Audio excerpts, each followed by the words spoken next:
உடல் மண்ணுக்கு உயிர் தமிழுக்கு அனைவருக்கும் வணக்கம். இப்ப நம்ம பேச போறது உண்மையாவே நாம் தமிழ் கட்சிக்காரங்களுக்கும் அண்ணன் சீமான் அவர்களை மிகவும் நெருக்கமா நேசிக்கக்கூடியவங்களுக்கும் எம் மேல ஒரு சந்தேகத்தையும் ஏற்படுத்தலாம். அது அண்ணன் சீமான் மீது ஒரு வெறுப்பையும் உங்களுக்கு ஏற்படுத்தலாம். இருந்தாலும் இந்த கருத்து பாத்தீங்கன்னா என்னுடைய தனிப்பட்ட கருத்து. இந்த கருத்தை நான் ஏன் சொல்றேன்னா, எனக்கு நாம் தமிழர் கட்சி வருங்காலத்துல முன்னேற வேணும், ஆட்சியை பிடிக்கணும் அப்படிங்கிற எண்ணம் எனக்கு இருக்கு. ஏன்னா இன்னைக்கு தமிழ்நாட்டோட நிலை பார்த்தீங்கன்னா ரொம்ப மோசமா இருக்கு. இயற்கையா இருக்கட்டும், இல்லை வேளாண்மையா இருக்கட்டும், இல்லை பொருளாதாரமா இருக்கட்டும், எல்லாமே பார்த்தீங்கன்னா கடுமையான வீழ்ச்சியில போயிட்டு இருக்கு. அதாவது இதுக்கு முன்னாடிலாம் அரசியல்வாதிகள் தான் ஆட்டை போட்டுட்டு இருந்தாங்க. ஆனா இனிமே பாத்தீங்கன்னா கார்பரேட் காரனா தமிழ்நாட்டை சூறையாட போறான் அப்படிங்கிறது வெட்ட வெளிச்சமா தெரிய வருது. அப்படிங்கும்போது நாம் தமிழர் கட்சி ஒரு வளர்ச்சி தேவைப்படுதுங்க. குறிப்பா அண்ணன் சீமான் அவர்கள் வெற்றி பெறணும். ஏன்னா அவங்கதான் அனைத்து உயிருக்குமான அரசியல் பண்றாங்க. அப்படி இருக்கும்போது ஒரு சில காரணங்கள்னால, சின்ன சின்ன காரணங்கள், ஒரு காரணம் எனக்கு இந்த காரணம் பர்சனலா பிடிக்கவே இல்லைங்க. அரசியல் மாண்பு, அரசியலையும் நம்ம வாழ்வியலும் பிரிச்சு பார்க்கணுமா அப்படிங்கிற கேள்வி எனக்குள்ள வருது. நான் அண்ணன் சீமான் அவருக்கு பாடம் எடுக்க வரணும், இல்லை அவங்களுக்கு அறிவுரை சொல்லணும் அப்படிலாம் கிடையாதுங்க. அண்ணன் சீமான் அவர்கள் அவங்க மலை, நம்ம மடுதான். இருந்தாலும் எனக்குன்னு ஒரு தனிப்பட்ட கருத்து இருக்குது, புரியுதுங்களா? சீமான் அவர்களை பார்த்து தான் நான் அரசியலுக்கே வந்தேன். இன்னைக்கும் அவங்க அரசியல் தான் எனக்கு முக்கியம்.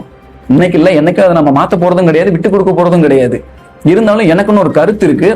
அந்த கருத்தை நான் சொல்லிக்கிறேன். ஒன்றும் இல்லைங்க, மலையை கொள்ளடிக்கிறவன், கொலை பண்றவன், அரசியலுக்காக எது வேணாலும் பண்றவனை நம்ம போய் நேரில், அதாவது ஏதோ ஒரு ஃபங்க்ஷனுக்கு போறோம், மற்ற பக்கம் போறோம் அப்படின்னா பாக்குறதெல்லாம் பிரச்சனை இல்லைங்க. பாக்குற கட்டி பிடிக்கிறாங்க, என்னமோ பண்ணிட்டு போறாங்க. ஆனா இன்னைக்கு இதுக்கு முன்னாடி உங்களுக்கு தான் தெரிஞ்சிருக்கோம், 2026 தேர்தலில் ஒரு முக்கிய காரணம் என்ன தெரியுமா இருந்துச்சு? அண்ணன் சீமான் அவர்கள் அப்ப முதல்வர் அந்த ஸ்டாலின் அவர்களை சந்திச்சது. அதெல்லாம் பார்த்தோன்னே எனக்கு நான் வெக்ஸ் ஆயிட்டேன். சத்தியமா மன உளைச்சலுக்கு ஆளாயிட்டேன்னு சொல்லலாம். எனக்கு பிடிக்கலங்க. எனக்கு திமுகவை எனக்கு பிடிக்கல, சின்ன வயசுலேருந்தே பிடிக்கல. ஆமா, ஏன் பிடிக்கல? தமிழினத்தை அத்தனை பேர் கொண்டிருக்காங்க. குறிப்பா தமிழ்நாட்டையும் இங்க அழிச்சிட்டு வரானுங்க. அங்கேயும் கொள்றதுக்கு எதிர்த்து கேள்வி கேட்காம துரோகத்துல போய் முடிஞ்சாங்க. இங்கேயும் தமிழ்நாட்டையும் தமிழ் மக்களையும் குறிப்பா மொழி அழிக்கிறாங்க. தமிழ் மக்கள் மொழி அழிக்கிறாங்க. ஆனால் சீமான் அவருக்கு நல்லாவே தெரியும்ல. ஸ்டாலின் அவர் நல்லவரோ கெட்டவரோ அது நமக்கு தேவையே கிடையாதுங்க. நம்ம மொழிக்கும் நம்ம மண்ணுக்கும் எதிராக இருக்கிற ஒரு கட்சிங்க இது. ஆனால் சீமான் அவர்கள் அடிக்கடி ஒன்று சொல்லுவாங்க, வாழ்வியலையும் அரசியலும் நம்ம தனித்தனியா பிரிச்சு பார்க்க கூடாதுன்னு சொல்லுவாங்க. அப்ப இதை மட்டும் ஏங்க நீங்க பிரிச்சு பாக்குறீங்க? இப்ப அதனால நீங்க ஐயா ஸ்டாலினை விட்டா கண்டிப்பா பணம் வாங்கியிருக்க மாட்டீங்க. நீங்க ஏதோ ஒரு காரணத்துக்காக சந்திச்சு வச்சிருக்கீங்க, ஓகே, அதெல்லாம் பிரச்சனை இல்லை. ஆனா வெளியில அது என்னவா மாறுது? இன்னைக்கு பிஜேபி எப்படி தமிழ்நாட்டுல வளரக்கூடாதுன்னு நினைக்கிறாங்களோ அதே அளவுக்கு திமுகவும் வேணாம்னு நினைக்கிறாங்க மக்கள். திமுக உண்மையாவே தீசிட்டே தான் பாக்குறாங்க. உண்மையாவே திமுக மக்கள் வெறுக்கிறாங்க. ஆனா நீங்க அந்த சமயத்துல போய் சந்திச்சத தாவேக்கான ஒரு கட்சி அதை மிகப்பெரிய அளவுல கொண்டு போனாங்க. திமுக கிட்ட காசு வாங்கிட்டாங்கன்ட்டு அது நம்ம தோல்விக்கு வழிவகுக்கு இல்லை. நீங்க பார்த்துட்டு வந்துடுறீங்கண்ணே. ஆனா நாங்க தானே இங்க முட்டு கொடுக்குற மாதிரி இருக்கு. எவ்வளவுதான் நாங்களும் முட்டு கொடுப்போம்? என்ன சொல்லி முட்டு கொடுப்போம்? முட்டு கொடுத்தோம்னா என்ன கேட்கறாங்க தெரியுமா? இறந்தது யாரு? மூகா முத்து. அவர் வீட்டுல போய் பார்க்கலாம்ல, அவருக்கு ஃபேமிலி இருக்குல்ல, அங்க போய் பார்க்கலாம்ல. ஆனா இங்கேயே பாக்குறீங்க அப்படிங்கிற கேள்வி கேட்கும்போது நம்மளால பதில் சொல்லவே முடியல. ஆனா இதெல்லாம் கூட நான் ஏத்துக்கோங்கண்ணே. இந்த EVKS இளங்கோவன் ஒருத்தன் காங்கிரஸ், புரியுதுங்களா, காங்கிரஸ்ல இருந்தவன் தலைவர் பிரபாகரன் அவருடைய மகனை ஈழத்தில் இந்த மாதிரி ஒரு சிறுவனை கொண்டுட்டாங்கன்னு சொன்னாங்க. அது யாருன்னு தெரிஞ்ச பிரபாகரனோட பையன்னு சொன்னவனே நான் சந்தோஷப்பட்டேன்னு ஒருத்தன் சொன்னான் பாத்தீங்களா? அவனோட இறப்புக்கு நீங்க போனீங்க பாத்தீங்களா? இல்லை, அதெல்லாம் பேசக்கூடாது, புரியுதுங்களா? மனசாட்சி இல்லை உங்களுக்கு. நான் இப்பயும் சொல்றேனே, நான் உங்களுக்கு தான் ஓட்டு போடுவேன், உங்களுக்காக தான் பிரச்சாரம் பண்ணுவேன், எல்லாமே உங்களுக்காக தான் பண்ணுவேன். ஏன்னா நான் நினைக்கிறது, எனக்குன்னு இப்ப தமிழ்நாட்டில் இருக்க ஒரே கட்சி, தமிழ் தேசியம், தமிழர்களையும் நேசிக்கிற ஒரே கட்சியா நாம் தமிழர் கட்சி மட்டும்தான் இருக்கு. அதான் நான் ஆதரிக்க போறேன். ஆனாலும் இந்த விஷயத்த என்னால முட்டு கொடுக்கவே முடியாதுங்க. மனசாட்சி இல்லாம இருக்கு அதெல்லாம். இன்னைக்கு இந்த பக்கம் வருவோம். இப்ப ரீசெண்டா நடந்தது அனிதா ராதாகிருஷ்ணன். எனக்கு புரியல. 2 நாளைக்கு முன்னாடி தான் மலைய உடைக்கிறத பத்தி கேள்வி கேட்டிருக்காங்க பிரஸ் மீட்ல, கேரளாவுக்கு எடுத்துட்டு போறதை பத்தி. அவர் என்ன பதில் சொல்றாரு? அனிதா ராதாகிருஷ்ணன் இப்ப வர எம்எல்ஏவா இருக்காரு, முன்னாடி அமைச்சரா இருந்தாரு, இப்ப எம்எல்ஏவா இருக்காரு. என்ன பதில் சொல்றாரு பாருங்க. ஒண்ணு கேரளா என்ன இந்தியாவில தானே இருக்கு, கொண்டு போனாலும் ஒன்றும் தப்பு இல்லை அப்படிங்கிற மாதிரி ஒரு கேவலமான ஒரு பதில் சொல்லிட்டு வர்றாரு. அவங்க உங்க வீட்டுக்கு வர்றாங்க, நீங்க ஆதரிக்கிறீங்க. அதாவது தாய்மாமன் சீர் கொண்டு வர்றாங்க, நீங்க ரோட்ல இருந்து வரவேற்கிறீங்க. எங்கெங்க இதுல அரசியல் மாண்பு இருக்கு? எனக்கு புரியலையே. எல்லா அரசியல்வாதிகளும் தான் குழந்தை பிறக்குது, எல்லாமே தான் குழந்தை பிறக்குது. ஆனா அனிதா ராதாகிருஷ்ணன் என்ன நம்ம பதில் சொன்னார் அதுக்கு? இந்த மாதிரி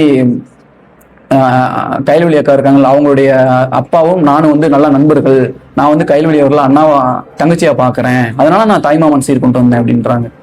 ஆனா சீமான் அவருக்கு வந்து எனக்கு புரியுதானே தெரியலங்க. ஒரு டிராப்புங்க இது.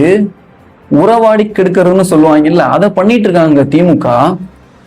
இப்ப அனிதா ராதாகிருஷ்ணன் அவர்கள் சீர் கொண்டு வந்தாங்கல்ல, இது ஐயா ஸ்டாலின் அவர்கள் சொல்லாம கொண்டு வந்திருக்க வாய்ப்பு இருக்குமா? 100% வாய்ப்பே கிடையாது. ஒருவேளை அவங்க ஸ்ட்ராட்டஜிஸ்ட வச்சு கூட இதை பண்ணியிருக்கலாம். கேட்டா அண்ணன் சீமான் அவர்கள் மாண்புன்னு சொல்லுவாங்க. நீ இதை வந்து பொது வழியில பரப்புவானுங்க. ஏன்னா இன்னைக்கு திமுக பாஜகன்ற 2 கட்சியும் பாத்தீங்கன்னா மக்களுக்கு விரோதமான ஒரு கட்சியா பார்க்கப்படுது தமிழ்நாட்டிலையும் சரி. நீங்க திமுக தான் இன்னைக்கு எதிர்ப்பு அதிகமா இருக்கு. அந்த எதிர்ப்பலை இருக்கனாலதான் இன்னைக்கு புதுசா கட்சி ஆரம்பிச்ச தாவேக்கான ஒருத்தர் வந்துட்டாரு. நம்ம அதை பண்ணாம விட்டு மிகப்பெரிய தப்பா போச்சு. இந்த மாதிரிலாம் நீங்க ஒரு சின்ன சின்ன விஷயம்லாம் நீங்க பண்றதை வச்சு எங்களால முட்டு கொடுக்க முடியாதுங்க இதை. ஏன்னா மலையை உடைக்கிறவன் ஒருத்தனை, அதாவது ஊழல் பண்றவன், லஞ்சம் வாங்குறான் பாத்தீங்களா, அவனு கூட விட்டுறலாம். போடா பொழைச்சு போடா, நீ இவ்வளவு நாள் போயிட்டு பண்ணிட்ட, பொழைச்சு போட, உன் மேல கேஸ் இல்லைன்னு விட்டுறலாம். ஆனா மலையை உடைக்கிறவன், மலையை திருப்பி நீங்க தானே சொல்லியிருக்கீங்க மலையை திருப்பி கொண்டு வர முடியாதுன்ட்டு, மண்ணையும் கொண்டு வர முடியாதுன்னு. ஆனா மலையை உடைச்சு கொண்டு போறவனை ஆதரிக்கிறவனை உங்க வீட்டுக்கு வர வச்சு தங்கச்சின்னு போட வச்சு தாய்மாமன் சீர் கொண்டு வரேன்னு எனக்கு வேணாங்கன்னு சொல்றதுக்கு உங்களுக்கு எவ்வளவு நேரம் ஆகும்? தப்புனா தப்புன்னு சொல்லி பழகணும்னே, அதானே ரைட்டு. அதானே நீங்க உங்களை பார்த்து நாங்க அதானே கத்துக்கிட்டோம். ஆனா இன்னைக்கு அப்படியே உள்டாவா இருக்கு. தயவு செய்து நான் சீமானே ஸ்ட்ராட்டஜியை மாத்துக்குங்க. அரசியல் வேற, இந்த வாழ்வியல் வேற, இந்த மாண்பு மயிறு மண்ணாங்கட்டி இதெல்லாம் வேஸ்ட். என்ன அரசியலோ அதை பண்ணுங்க, அரசியல பண்ணுங்க தயவு செய்து. பாவம், ஏன்னா நாம் தமிழர் கட்சியில சாதாரண உறுப்பினர் கூட அவ்வளவு இறங்கி வேலை பார்த்துக்கிட்டு இருக்கான். அவனை நீங்க தயவு செய்து முட்டாளாக்கிறாதீங்க. இதை வந்து என்னோட உள்ளத்துல இருந்து நான் சொல்றேன். முந்தானத்து கூட ஒரு வீடியோ போட்டிருப்பேன் பாரிசலன் அவர்களை பத்தி. ஆனா நானே இன்னைக்கு இப்படி பேசுறது உண்மையாவே எனக்கே கஷ்டமா இருக்கு. என்னன்னா அவ்வளவு தூரம் நம்பணுமே நாம் தமிழர் கட்சியை. வேற எந்த கட்சிக்காரன் அதிமுக காரண்ட் போனா கூட பரவாயில்லைங்க, திமுக காரண்ட் இப்ப ஆட்சியில இருந்தவன் அவ்வளவு கொள்ளையடிச்சிட்டு வர்றான், மலையை உழைச்சு கொண்டு போறான், அவன் வந்து தாய்மாமன் சீல் கொண்டு வரான்ட்டு உண்மையாவே நம்மளால ஏத்துக்கவே முடியல. ஆனா மக்கள் மீது நம்பிக்கையே உடைச்சிரும். பாத்துக்குங்க. நீங்க ஜெயிக்கணும்னு நாங்க ஆசைப்படுறோம், நாம் தமிழ் கட்சி வெற்றி பெறணும்னு ஆசைப்படுறோம். அதுக்கு தயவு செய்து நல்ல விடயமா பார்த்து பண்ணுங்க. எனக்கு ஒண்ணுமே புரியல. நான் வந்து இப்படி இதை பண்ணுங்க அதை பண்ணுங்க இதை பண்ணுங்கன்னு நான் சொல்ல மாட்டேன். அரசியலா பண்ணுங்க. மக்களுக்கு நம்பிக்கை எடுக்கட்டுங்க. உண்மையாவே உங்களை நம்பி நிக்கிற தம்பி தங்கைகள் அவங்க நம்பிக்கை பெற வேணாமா? எதுவுமே எதிர்பார்க்காம உங்க பின்னாடி நிக்கிறோம் நாங்க எல்லாருமே. புரியுன்னு நினைக்கிறவங்களுக்கு தயவு செய்து இதை கட்சிக்காரங்க யாராவது பாத்தீங்கன்னா புரிஞ்சுக்கிட்டு கமெண்ட்ல வந்து பேசுங்க.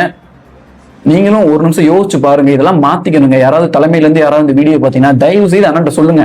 திமுக காரணம் இல்ல திமுகவை பத்தியோ நம்ம அந்த ஆதரவு நிலைப்பாடுக்கு போனோம்னாவே அது நமக்கு எதிராக தான் போய் முடியும்.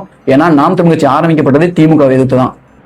அது என்னைக்கு நீங்க புரிஞ்சுப்பீங்கன்னு தெரியல. எங்களாலே ஒரு அளவுக்கு தான் முட்டு கொடுக்க முடியும். இதை நீங்க புரிஞ்சுப்பீங்களா புரிஞ்சுக்க மாட்டீங்களா அப்படின்னு தெரியல. சரிங்க மக்களை, என்னோட மனசுல இருந்த குமுறல்களை நான் சொல்லிட்டேன். ஆனாலும் இனிமேலும் என் வாக்கு நாம் தமிழருக்குத்தான். நாம் தமிழ் கட்சிக்கு தான் வாக்கு சேகரிப்பேன், ஓட்டு போட சொல்லுவேன், என் குடும்பத்துல ஓட்டு போட வைப்பேன். புரியுதா?